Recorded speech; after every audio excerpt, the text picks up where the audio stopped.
What up, this is Ndeo, the Blindside representing for the capital Texas, home of the young and the reckless, and you're watching the 411 Experience. Welcome to the 411, home of the truth.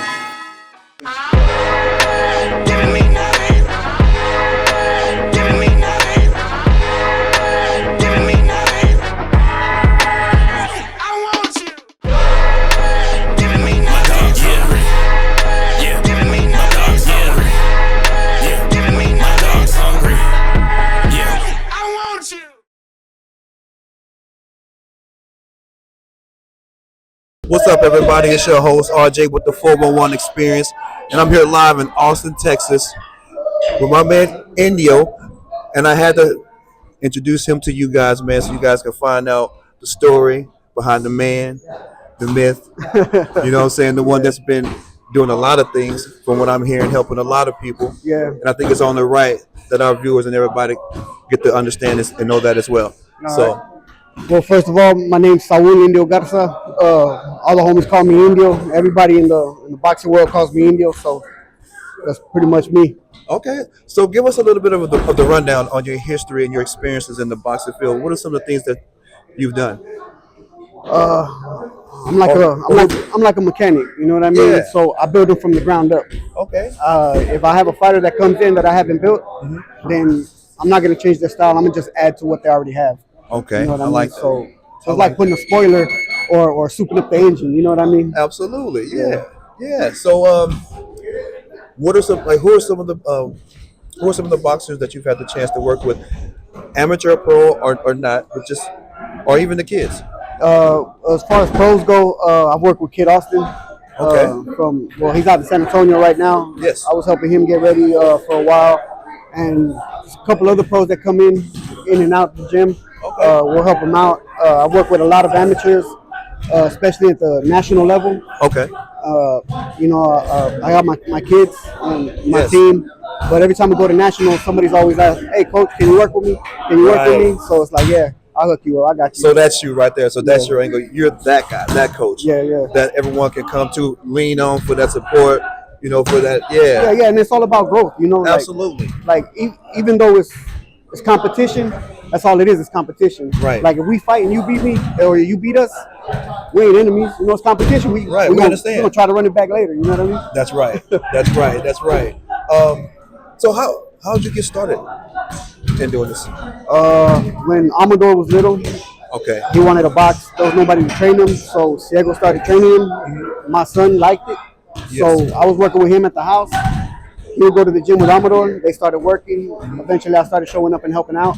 Okay. And we just grew from there. We just grew from there. Yeah. Okay. So, I know you guys got a lot of stuff coming up here soon. Yeah. Actually, my son, Lil Ndeo, he's about to make his pro debut. April 4th? April 4th in San Antonio. So we're excited. We've been trying to get a couple matches. Okay. Some people didn't want to fight him. That's what I heard. People pulling out. So we finally got the opportunity, and all we want to do is make some noise, you know. So what was training like for that? Getting prepared for that?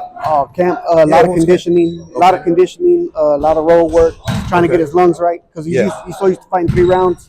Right. And now we're adding that extra round, and we just got to make sure that he can make it to the end. That endurance, the long game. Yeah. Okay. Well, he seems sharp. I actually got a chance to speak with him earlier. He's sharp, smart. You know what I'm saying? So it's good, kid. Yeah, he seems like not saying he does. He knows what he's doing, and to be so young and dedicated to that, that's a recipe for a career, man. Yeah, well, on the court, that's all he knows, Yeah. Him and his little brother, that's all they know. Yeah, exactly. It could be a good thing because if you don't know anything else, you got one goal, one vision, right? Yeah. So you got to hit it. Try to keep out all the distractions. Right. All the bad influences and stuff. That's the hard part. Yeah. Keeping them away from everything else. But they pretty much live in the gym. Okay. So school, gym, home, Okay. So let's just say in the next year or two, right? What if everything goes your way? He's winning. He's getting those titles, those pro. Do you see yourself really not just your son, but opening up for the community to make more and more champions? Oh yeah, definitely. I've worked with a couple pros before, and we've made some noise. But him being my son, this would be the first fighter that I built from the ground up. Right. You know, and then he's a product of my concoctions. You know? And that's what I was trying to say. Because this is, thank you. My point of saying that once you do that, you basically know the recipe. You got the blueprint. Right. And all you got to do is, like you said earlier, you meet them where they're at and you build them up. Exactly. Well, if you know what the end game is, all you got to do is just redirect them based off their skill set down that road. Stick to the blueprint. Stick to the blueprint.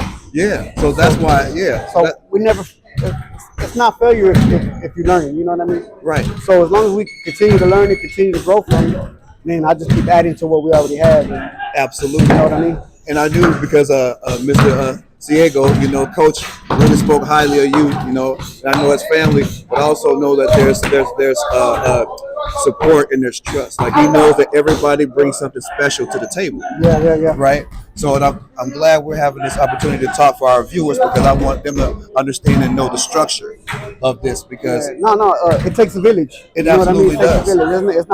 It's not just one person. Yeah, it can never be just one person. Absolutely, it's not. What I mean? Yeah, so that's why I want to let everybody have their opportunity to be seen, because we're going to be seeing a lot of you guys in the future. I already see it. Well, we plan on making noise, so. Exactly. And make sure you guys keep us updated so we can come back down here. Oh, yeah, and let our viewers know, and we'll interview this. This is our first one, but it's not our last. No doubt, no doubt. So, bro, I want to thank you for taking the time. I appreciate y'all for coming out. Absolutely.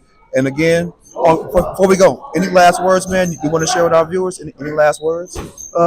Just keep your eyes and ears open. We're trying to make some noise, trying to bring a good name back to Austin with the professional fighters. We're already making noise in the amateurs, so now we're going pro. We're trying to do the exact same thing. So keep your eyes open, your ears open, and be ready. And there you have it. Once again, this is your host, RJ, with the 4-1 Experience, and we are here live in Austin, Texas, doing what we do best, bringing that information to you. Thanks for watching. We'll see you soon. Peace.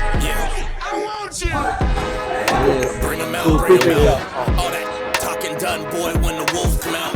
Watch the fade away and Reggie when it comes to shooting. Heart pace at least, flesh from scar to running straight through them. Man, crazy with the tools, no power control. Die slow as the world turns, drama light show. The catacombs engraved remains propane with they head blown. How you got syphilis on the brain, no botch, no go.